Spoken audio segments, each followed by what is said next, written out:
धनु राशि वालों, चाहे प्राण ही क्यों न चले जाएं, लेकिन अगले 10 दिनों में अपने घर की यह एक छोटी सी चीज भूल से भी किसी को मत दे देना। अगर आपने ऐसा किया और अपनी यह चीज किसी को भी चाहे जाने या अनजाने में दे दी तो आपके जीवन में भयंकर कष्ट, परेशानी और दरिद्रता प्रवेश कर जाएगी और इसका जिम्मेदार कोई और नहीं बल्कि आप स्वयं ही होंगे, क्योंकि आप अनजाने में कर देंगे यह एक भयंकर गलती। दोस्तों, इस एक चीज का संबंध 2 बड़े ग्रहों से है और आपकी राशि या आपकी कुंडली में इन्हीं दोनों ग्रहों का एक बड़ा गोचर होने जा रहा है। अब ऐसे में आपने इन 2 ग्रहों से संबंधित यह एक चीज किसी को दे दी तो इन दोनों ग्रहों का क्रोध आपको सहना पड़ेगा। अब कौन से हैं ये 2 बड़े ग्रह जो आपकी राशि में विशेष गोचर करने जा रहे हैं और कौन सी है यह एक चीज जो आपको संभाल कर अपने पास रखनी है, भूले से भी किसी को नहीं देनी है। इसी के साथ साथ इन दोनों बड़े ग्रह गोचरों का पूरा लाभ आप कैसे प्राप्त कर पाएंगे, संपूर्ण जानकारी पूरे विस्तार के साथ हम आपको बताने जा रहे हैं और वीडियो के अंत में एक ऐसा शक्तिशाली महा उपाय बताने जा रहे हैं जिसे आपको केवल एक बार करना है पूरे नियम और विधि विधान के साथ। फिर आप देखेंगे कि इन दोनों ग्रहों का सारा सकारात्मक फल आपको प्राप्त होता है और कैसे आप रातों रात लखपति करोड़पति बन जाते हैं और पूरी दुनिया कैसे आपके आगे पीछे नाचने लगती है। जी हाँ मित्रों, तो जयकारा बोलो माता रानी का, महामाई जगत माई माँ भद्रकाली की जय बोलो, माता रानी के सांचे दरबार की जय बोलो। प्यारे दोस्तों, आप सभी का बहुत बहुत स्वागत है धनु राशि भिंड यूट्यूब चैनल पर। इंसान के जीवन में बुरा वक्त क्यों आता है, क्यों वह अपने बुरे वक्त से कभी बाहर नहीं निकल पाता है और क्यों अचानक खुशियों को नजर लग जाती है और जीवन से सुख और चैन गायब होने लगता है। प्यारे दोस्तों, इन सब चीजों के पीछे वैसे तो कई कारण हो सकते हैं, लेकिन एक कारण सबसे बड़ा है और वह है उस इंसान के द्वारा की जाने वाली बहुत बड़ी गलतियां जो वह जाने या अनजाने में कर बैठता है। अब यह तो आप अच्छी तरह से समझते हैं कि ग्रहों की चाल पल प्रतिपल बदलती जा रही है।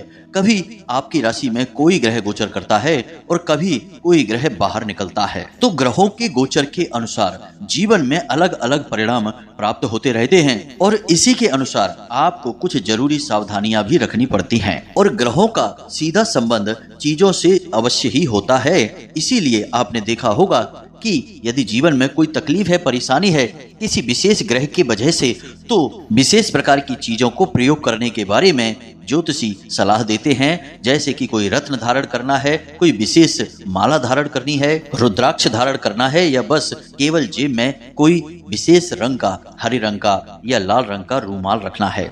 ये सारी चीजें इसीलिए बताई जाती हैं क्योंकि इन सब चीजों का या यूं कहें कि हमारे आसपास मौजूद हर एक चीज का संबंध किसी न किसी ग्रह से अवश्य ही होता है। तो अब जो ग्रह आपको लाभ देने जा रहे हैं आपकी राशि में बहुत ही शक्तिशाली प्रभाव रखते हैं।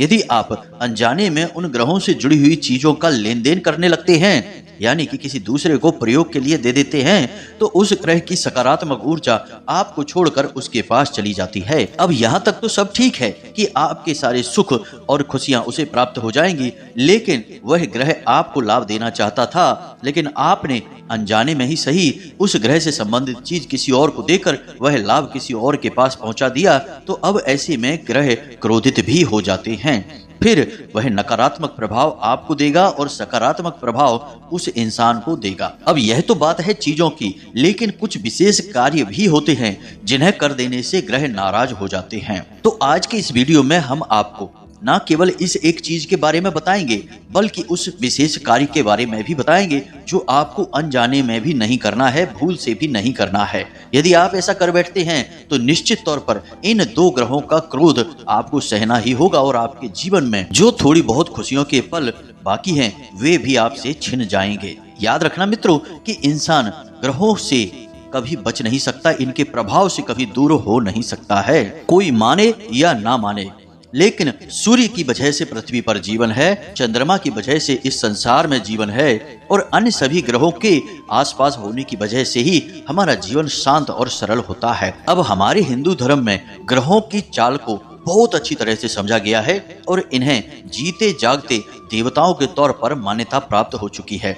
अब ऐसा इसलिए होता है कि कुछ विशेष कार्यों से ये ग्रह सकारात्मक फल देने लगते हैं, कुछ विशेष कार्यों से नकारात्मक फल देने लगते हैं। यानी कि सकारात्मक फल यानी कि ये प्रसन्न हो गए हैं, नकारात्मक फल यानी कि ये क्रोधित हो गए हैं। अब ऐसे में आपको इन ग्रहों की चाल का और इनके स्वभाव का विशेष ज्ञान होना बहुत अधिक आवश्यक है। आपने देखा होगा कि जितने भी अमीर लोग होते हैं, जो आगे बढ़ते हैं, तरक्की हासिल करते हैं और या यूं कहें कि अपने जीवन में स्वर्ग के समान जिंदगी जीते हैं, वे सभी लोग कहीं ना कहीं किसी न किसी प्रकार से बड़े बड़े ज्योतिषियों से अवश्य जुड़े रहते हैं। उनके घर में हर एक चीज ज्योतिषियों और वास्तु शास्त्रियों के अनुसार की जाती है। और असल में देखा जाए तो उनकी तरक्की और उनके जीवन में जो उन्नति प्राप्त हो रही है, उन्हें इस सब का कारण यही सब है कि वे ग्रहों की चाल के अनुसार अपने जीवन में समय समय पर बदलाव लाते रहते हैं, कार्यों में बदलाव लाते रहते हैं, रत्न पहनते रहते हैं, कभी कभी तो अपने नाम की स्पेलिंग भी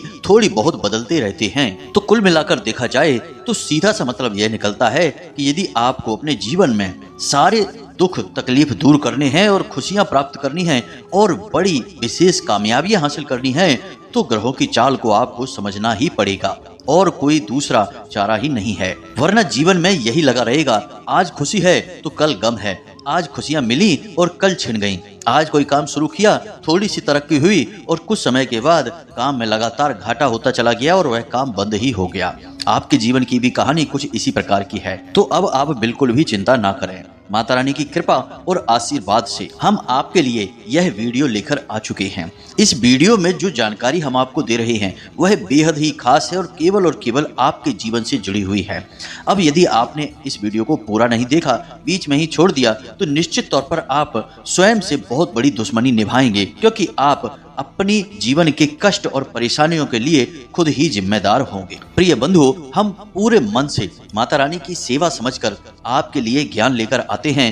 अब आपका धर्म बनता है कि आप इस वीडियो को पूरा देखकर इस ज्ञान को अपने जीवन में उतारें, तभी तो आपके जीवन में बदलाव आएंगे। तो बस आपसे निवेदन यही है कि वीडियो आपको अंत तक देखना है, हर बात को समझना है, और फिर भी यदि कोई प्रश्न आपके मन में उठे तो आप हमसे कमेंट करके या व्हाट्सएप नंबर पर सीधे मैसेज करके पूछ सकते हैं। तो चलिए आज के इस विशेष ज्ञानवर्धक वीडियो की शुरुआत करते हैं, लेकिन इससे पहले हम चाहेंगे कि आप माता रानी का आभार अवश्य व्यक्त करें और कमेंट बॉक्स में पूरे भक्ति भाव के साथ एक बार नहीं 3 बार लिखना, जय माँ भद्रकाली कृपा करो। माता रानी की आपके ऊपर पूरी कृपा होगी, पूरा आशीर्वाद प्राप्त होगा और अगले 24 घंटे में आपको 1-2 नहीं 3-3 बड़ी अच्छी और खुश खबरियां प्राप्त होंगी। तो प्रिय बंधुओं, अब ध्यान से सुनो। जो बातें हम आपको बताने जा रहे हैं वे बहुत ही खास है। सबसे पहले हम आपको बताते हैं इन 2 बड़े ग्रह गोचरों के बारे में। सबसे बड़ा ग्रह गोचर शनि का होने जा रहा है। शनि आपके जीवन में, आपकी राशि में विशेष प्रभाव रखते हैं। अब एक ग्रह के तौर पर तो शनि का प्रभाव होता ही होता है, लेकिन शनि की शक्तियां बहुत अधिक हैं। न केवल ग्रह के तौर पर बल्कि कई और पद भी उन्हें स्वयं भोलेनाथ के द्वारा प्राप्त हैं, जैसे कि दंडाधिकारी, न्याय प्रिय, कर्म के देवता और 24 घंटे 7 दिन, जीवन भर, वर्ष भर हर एक इंसान के कर्म का हिसाब किताब करना और उसके कर्म के अनुसार उसे लगातार फल प्रतिफल देते रहना, यानी कि यह बहुत बड़ा कार्य हो गया। तो अब ऐसे में शनिदेव का विशेष ग्रह गोचर आपके जीवन में कई बड़े परिवर्तन लेकर आएगा। अब यदि आपने शनिदेव से जुड़ी कुछ विशेष चीजें, वैसे तो शनिदेव से जुड़ी कई चीजें हैं, लेकिन कुछ चीजें ऐसी होती हैं जिन पर कि शनिदेव का बहुत गहरा और तीखा प्रभाव रहता है। तो यदि आपने शनिदेव से जुड़ी इन चीजों का लेन देन किसी के साथ कर दिया तो आप निश्चित तौर पर अपने लिए बहुत बड़ी आफत मोल ले लेंगे। लेकिन यदि बात केवल शनिदेव की ही होती तब तो कोई समस्या वाली बात नहीं थी। इन्हें तो अच्छी तरह से संभाल सकते हैं हम, क्योंकि ये बहुत ही सीधे साधे ग्रह हैं और कुछ उपाय और कुछ विशेष कार्यों से बड़ी आसानी से प्रसन्न हो जाते हैं। लेकिन यहाँ पर हम बात करने वाले हैं दूसरे बड़े ग्रह गोचर की, जो कि शनि के गोचर के साथ ही होगा, और यह गोचर है बुध ग्रह का गोचर। अब वैसे तो बुध को बुद्धिमानी का, ज्ञान का और काम धंधे व्यापार का कारक ग्रह माना जाता है, लेकिन बुध को एक बालक ग्रह भी माना जाता है।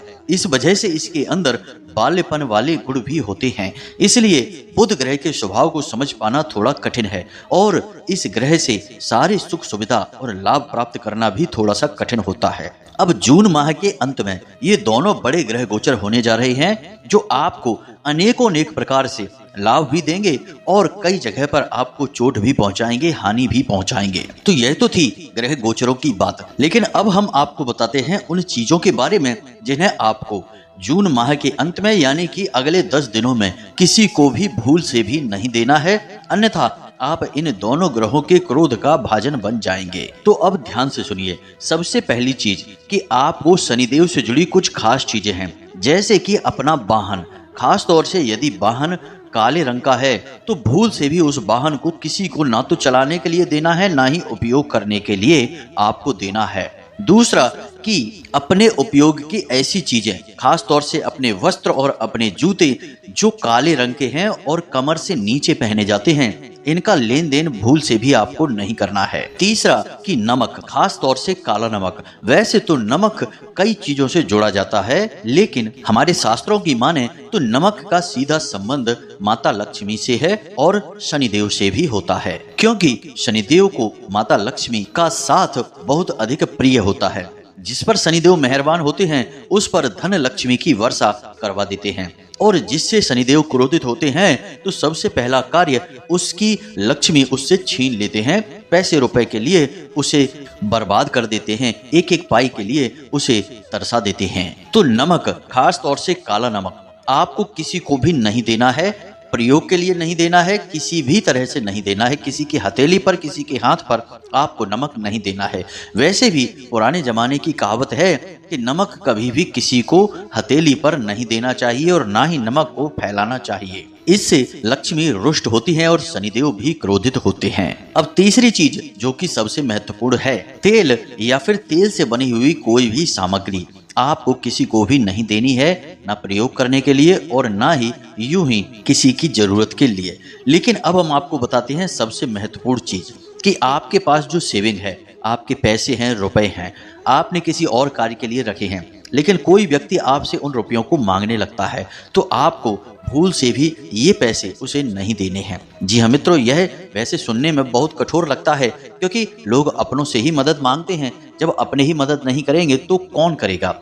लेकिन आपको किसी की भी मदद अगले 10 दिनों तक नहीं करनी है। पैसे रुपए जो आपने अपने लिए बचा कर रखे हैं किसी को भी नहीं देने हैं, ना ही किसी के ऊपर खर्च करने हैं, क्योंकि यदि आपने ऐसा कर दिया तो अभी तो यह ठीक लगेगा, लेकिन जल्दी ही आपके पास भी ऐसा समय आ जाएगा कि जब आपको रुपए पैसे की जरूरत पड़ेगी और उस समय आपकी कोई भी मदद नहीं करेगा।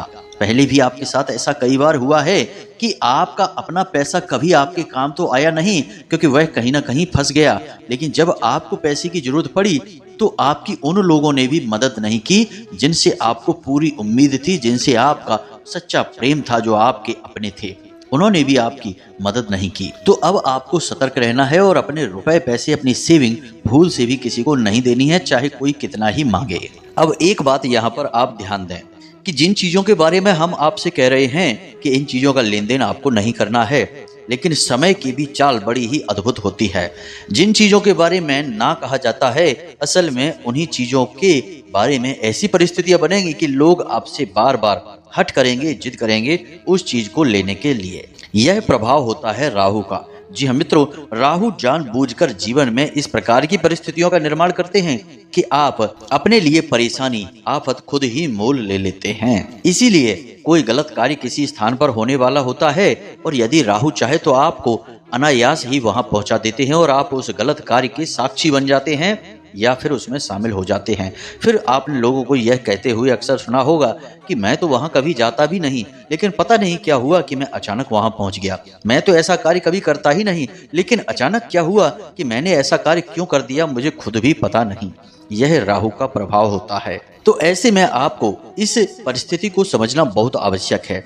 तो जिन चीजों के लिए ना बोला जा रहा है उन्हीं चीजों को आपसे बार बार मांगा जाएगा, किसी ऐसे व्यक्ति के द्वारा मांगा जाएगा जिससे आप ना भी नहीं बोल पाएंगे। क्योंकि यदि आप इन चीजों को रोक लेंगे, नहीं देंगे, तब तो आप अपने जीवन में खुशियां ले आएंगे और खुद अपनी किस्मत को अपने हाथों से बदल पाएंगे और राहु फिर आपके ऊपर कोई भी दुष्परिणाम नहीं दे पाएंगे। तो राहु के हाथों से बात निकल जाएगी। तो राहु कभी नहीं चाहेंगे कि आप खुश हों, आप अपने जीवन में आनंद लें, आप जितना संघर्ष करेंगे, जितने परेशान रहेंगे, उतना ही राहु आपसे प्रसन्न रहेंगे। यह ज्योतिष शास्त्र का एक कड़वा सच है। अब ऐसा इसलिए है क्योंकि राहु एक राक्षस ग्रह है, एक छाया ग्रह है। वह दूसरों की दुख तकलीफ और परेशानियों में आनंद प्राप्त करता है। यह उसका राक्षसी गुण है। अब बात यहाँ पर रुपए पैसे की हो रही है। सबसे बड़ी समस्या आपको वहीं खड़ी होगी। लोग आपसे पैसे मांगेंगे अवश्य। 100% गारंटी के साथ हम कहते हैं कि अगले 10 दिनों में आपसे एक दो नहीं, कई लोग जगह जगह पर पैसे मांगेंगे, लेकिन आपको ना कहना होगा। हालांकि आपके लिए यह कठिन कार्य होगा, फिर भी आपको करना होगा। लेकिन आप इस परिस्थिति का सकारात्मक लाभ भी ले सकते हैं। आप अपने पैसे में से कुछ पैसे मंदिर में दान कर सकते हैं, या मंदिर में आयोजित होने वाले किसी विशेष पूजा पाठ हवन में शामिल भी हो सकते हैं। अंश दान करके, पैसे दान करके आप अपनी लक्ष्मी को अपने लिए निश्चित कर सकते हैं, प्रसन्न कर सकते हैं। यदि आप अपने पैसे को यूं ही फिजूल खर्ची में ना करके, किसी को यूं ही दान में मुफ्त में ना देकर, बल्कि आप मंदिर में दे देते हैं, या फिर मंदिर की किसी पूजा पाठ हवन आदि में शामिल हो जाते हैं, या स्वयं ही खुद विशेष पूजा पाठ का आयोजन करके पैसे को खर्च करते हैं, तो आपके द्वारा खर्च की गई लक्ष्मी कई गुना बनकर आपके पास वापस आएगी। तो यह तो लक्ष्मी के दान से संबंधित हो गई बातें। अब बात कर देते हैं बुध ग्रह से संबंधित, क्योंकि यह सबसे कठिन कार्य है कि इसे आपको संभाल कर रख पाना। क्योंकि बुध आपसे जरा सा भी विचलित होंगे तो सबसे पहले आपके काम धंधे व्यापार में परेशानियां खड़ी करेंगे, आमदनी के स्रोत बंद करेंगे और आपको मानसिक तौर पर बहुत परेशान करेंगे, चिंताओं से ग्रस्त कर देंगे और भविष्य के लिए अनजाना डर आपको सताने लगेगा। कई अन्य प्रकार की मानसिक परेशानियां, पीड़ाएं आपको उत्पन्न करने लगेंगे। तो अब इसके लिए आपको क्या करना है कि अगले 10 दिनों में आपको आपके पास जो भी हरी रंग की चीज है, भूल कर भी किसी को नहीं देनी है। दूसरा, अपने काम धंधे व्यापार से जुड़ी हुई जो बातें हैं, जो योजनाएं हैं, उन्हें किसी को भी नहीं बताना होगा, केवल अपने मन में रखना होगा। तीसरा, कि पैसे के लेन देन जो भी हो रहे हैं वे आपको स्वयं करने होंगे, किसी और पर इसकी जिम्मेदारी आप नहीं दे सकते हैं। और चौथा कार्य, कि आपके दरवाजे पर यदि कोई गाय आ जाती है, जो कि निश्चित तौर पर आएगी ही, तो आपको उसे निश्चित तौर पर कुछ न कुछ खाने के लिए देना है, यूं ही उसे वापस नहीं कर देना है। और इसी के साथ साथ एक और जरूरी कार्य, कि आपको किसी का भी अपमान नहीं करना है, चाहे वह आपका साथी हो, या आपसे निचले पद पर कार्य करने वाला हो, या फिर आपके घर का ही कोई सदस्य हो। खास तौर से महिलाएं, आपको इनका भूल कर भी अपमान नहीं करना है। जी हाँ मित्रों, तो ये तो थी चीजें जिनका आपको भूल कर भी लेन देन नहीं करना है। और खास तौर से अपनी लक्ष्मी, अपने रुपए पैसे किसी को भी अगले 10 दिनों में नहीं देना है। हम बार बार यही बात आपको कह रहे हैं, क्योंकि आपने यदि यह लेन देन कर दिया तो आपको बहुत लंबे समय तक पीड़ाओं का सामना करना पड़ेगा, क्योंकि दोनों ही ग्रह जो हैं ये माता लक्ष्मी से संबंधित हैं। और आपने यदि लापरवाही से पैसे खर्च किए, यूं ही किसी को पैसे दे दिए, चाहे कर्जा ही क्यों न दिया हो, हर एक परिस्थिति में माता लक्ष्मी आपसे रुष्ट होंगी। और साथ ही साथ इन दोनों ग्रहों का भी आपको दुष्परिणाम, या फिर यूं कहें कि इनका क्रोध भी सहना पड़ेगा। अब कुछ जरूरी कार्य जो आपको अगले 10 दिनों में अवश्य ही करने चाहिए, कम से कम एक बार तो अवश्य करना चाहिए। पहला कार्य तो यह है कि आपको भगवान गणेश के मंदिर जाना चाहिए बुधवार के दिन। जी हाँ मित्रों, और भगवान गणेश के मंदिर में जाकर उन्हें प्रसाद, मोदक आदि तो आप समर्पित करेंगे ही, साथ ही साथ घास के 11 गट्ठर या यूं कहें कि बंडल भी आपको उन्हें समर्पित करने होंगे। यह बहुत शक्तिशाली उपाय है। अब आप समझिए कि यह क्या है। आपको घास के कुछ तिनके लेने हैं और उन्हें हरे रंग के धागे से लपेट लेना है। जी हाँ मित्रों, आप तिनके थोड़े से ही लें, यानी कि 10-11 तिनके आप लें और उन्हें हरे धागे से लपेट लें। यह आपका एक गट्ठर या बंडल बन गया है। ऐसे आपको 11 बंडल बनाने हैं और उन्हें पूजा की थाली में रखकर प्रसाद के साथ ही गणेश जी को समर्पित करना है। अब याद रखें कि बुध ग्रह के अधिपति भगवान गणेश हैं, और गणेश जी को आप प्रसन्न करेंगे तो बुध आपका अपने आप ही सकारात्मक हो जाएगा और आपको विशेष लाभ देगा ही देगा, हर हालत में देगा। अब जब आपने ये घास के गट्ठर भगवान गणेश के सामने समर्पित कर दिए हैं, थोड़ी देर के लिए आप वहीं रुकें और पूजा पाठ करने के बाद थोड़ा विश्राम करें। और उसके बाद जब आपका दीपक शांत हो जाए, क्योंकि आपने जो दीपक जलाया है, जो लौ जलाई है, वह शांत हो जाए, तो आप वे गट्ठर चुपचाप वहां से उठा लें और मंदिर के बाहर निकलकर किसी गाय को अवश्य ही वे गट्ठर खिलाते हैं। जी हाँ मित्रों, उसके साथ साथ आप चाहें तो थोड़ी बहुत घास और भी मिला सकते हैं, क्योंकि गणेश जी के मंदिरों के बाहर घास बिकती भी रहती है, लोग बेचते भी हैं, तो आप उनसे खरीद लें थोड़ी सी घास और उसी घास में ये 11 गट्ठर मिलाकर उस गाय को खिला दें। बस इतना सा आपको करना है और आप देखेंगे कि कैसे आपके काम धंधे व्यापार में उसी दिन से तरक्की शुरू हो जाएगी। और सबसे बड़ी बात कि आपकी वाणी इतनी शक्तिशाली होने लगेगी कि आप जिससे जो बात बोलेंगे वह आपकी बात टाल ही नहीं पाएगा। अब याद रखना कि बुध और शनि आपस में मित्र ग्रह हैं। अब आपने यदि बुध का यह उपाय कर दिया तो शनि भी आपसे अपने आप ही प्रसन्न हो जाएंगे। अब इसी के साथ साथ आप शनिवार के दिन शनिदेव के मंदिर में जाएं और वहां पर छाया दान भी कर दें। ये 2 कार्य आपको कर लेने हैं, बस एक बार करना है, बार बार की जरूरत नहीं है। इसके बाद ना केवल शनिदेव की बल्कि बुध की भी आपको विशेष कृपा और आशीर्वाद प्राप्त हो जाएगा। इसी के साथ साथ आप एक छोटा सा कार्य यदि और कर लेते हैं तो आपको इन दोनों ग्रह गोचरों का बड़ा ही अद्भुत और चमत्कारी परिणाम देखने को मिलेगा। आपको करना यह है कि एक चौकोर हरे रंग का कपड़ा लेना है और उस हरे रंग के चौकोर कपड़े को अपने घर लाकर उस हरे कपड़े पर आपको 5 बार श्रीम लिखना है। जी हाँ मित्रों, श्रीम आप 5 बार लिखेंगे और उसे अपने पूजा घर में कुछ समय के लिए रख देंगे, रात भर के लिए आप रख सकते हैं। यह कपड़ा आप किसी भी दिन ला सकते हैं, कोई विशेष विधान नहीं है। और उसके बाद अगले दिन आप इस कपड़े को अपने पर्स में चुपचाप रख लें, इसे फोल्ड करें और पर्स में अपने रख लें। बस इतना सा आपको करना है। माता लक्ष्मी और बुध ग्रह दोनों की विशेष कृपा आपको प्राप्त होगी और शनिदेव तो आपसे प्रसन्न रहेंगे ही रहेंगे। तो उम्मीद है मित्रों की जो बातें हमने आपको बताई हैं वे आपको अच्छी तरह से समझ में आ गई होगी। अब यदि कोई प्रश्न आपके मन में उठता है तो आप चिंता न करें, कमेंट करके पूछ सकते हैं या फिर वीडियो के डिस्क्रिप्शन में दिए गए व्हाट्सएप नंबर पर मैसेज करके भी पूछ सकते हैं। इसी के साथ साथ आज की इस वीडियो को विराम देते हैं। हमेशा हंसते रहिए, मुस्कुराते रहिए, सकारात्मक रहिए, क्योंकि माता रानी की कृपा और आशीर्वाद आपको प्राप्त हो चुके हैं, तभी आप इस वीडियो को देख रहे हैं। तो प्रेम से बोलो जय माई की, जय माँ भद्रकाली। माता रानी आपके ऊपर कृपा करती रहेंगी, बनाए रखेंगे। धन्यवाद।